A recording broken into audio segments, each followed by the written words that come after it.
Hi, UGA. Welcome to the show, Bacteria Babble. I'm here with Aurora Leghorn to talk about trachoma. Hi, yes, my name is Aurora Leghorn. I'm a UGA student, and I'm currently taking Introductory Microbiology. In my class right now, we're learning about different diseases, and I'm focused on trachoma. And I'm here to tell you a little bit about how it affects you and also how we've learned to prevent and treat it. That's really interesting. I know meningitis, TB, strep, and Lyme disease much more common. So, what is trachoma? Well, like I mentioned, it's a bacterial infection on your eye. But the reason you probably haven't heard much about it is that it's really common in Africa, which not here. And the most important way to prevent it is through good personal hygiene, which is really available to us because we have so much access to clean running water and so many different cleaning products that it's really hard for people to get infected with trachoma in the States. However, despite the fact that it's so rare here, it's actually the leading cause of blindness in the world. I'm glad to give a platform and talk about this and give you visibility on this topic. How does it infect us? So there's two different types of immune defenses. There's your innate and your adaptive. And your innate is the first line of defense, and that's the one I'll talk about right now. So your innate immune system is infected and penetrated when trachoma goes and infects the conjunctival cells, epithelial cells of your eyelid, which is the cells on the underside of it.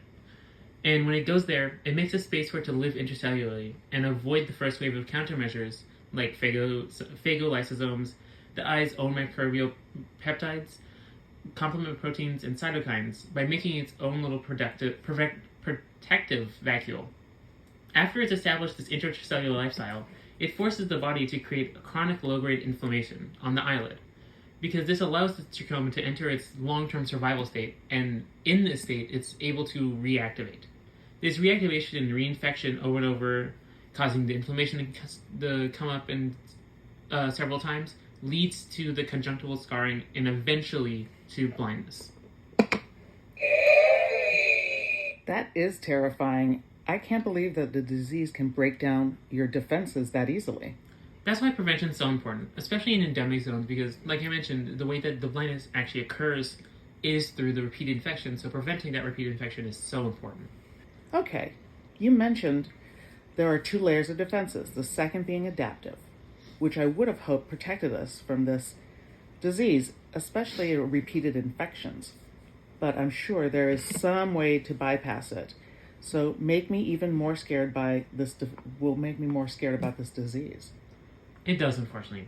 And so this whole process of bypassing the adaptive immune defenses starts when it enters the conjunctival cells and makes that protective vacuole. This vacuole prevents normal processing of antigens of the antigen, and this abnormal processing of the antigen limits the ability for cells to present the antigen either on its MHC1 or MHC2 cell surface receptors. This thus weakens cytotoxic T cell recognition of the antigen and helper T cell responses to that antigen, limiting the body's cell-mediated response. It also bypasses the humoral response by presenting antigenic versions of its outer membrane proteins. This then allows it to evade the body's formerly created antibodies, bypassing both versions of your body's adaptive immune system. Okay, I was right. This is really scary. It can be, but remember, there's ways that we found to fight back against this. Like what? But wait, there's more. Or more to further the explanation of the enforced inflammatory response. Fantastic. So, this low-grade infection leads to immunopathogenesis, which is when your own body's response to a pathogen damages itself. And in this instance, it contributes to that tissue damage without actually eliminating the infection. This constant infection state allows it to reactivate, as I mentioned before, and when it's in that reactivatable low-grade version of this infection, it produces fewer antigens and thus becomes less detectable by your adaptive defenses. Now are you done? Now. Well, that is thoroughly terrifying. Like I said, it can be. But remember, we've found ways to either prevent it from infecting us or treating it whenever it does infect a person. Even better. It truly is. And it's led to massive progress throughout the world to help eventually completely eliminate trachoma. Even better. Are you going to explain it? Oh, yes, of course. So, the primary ways to prevent trachoma is using wash interventions, which is water, sanitation, and hygiene. Like I mentioned before about how important good personal hygiene is to preventing this disease. But also, the ways that we treat trachoma is using surgery for tracheitis, antibiotics for anthromycin, like oral anthromycin, and topical tetracycline. Wow. And this is proven to help? Immensely. Monotonia has completely eliminated trachoma as of May of this year, even. I am so glad there's a monumental development. It really is. And over time, like I mentioned, hopefully we'll be able to completely eliminate trachoma worldwide. Well, thank you for wrapping this up.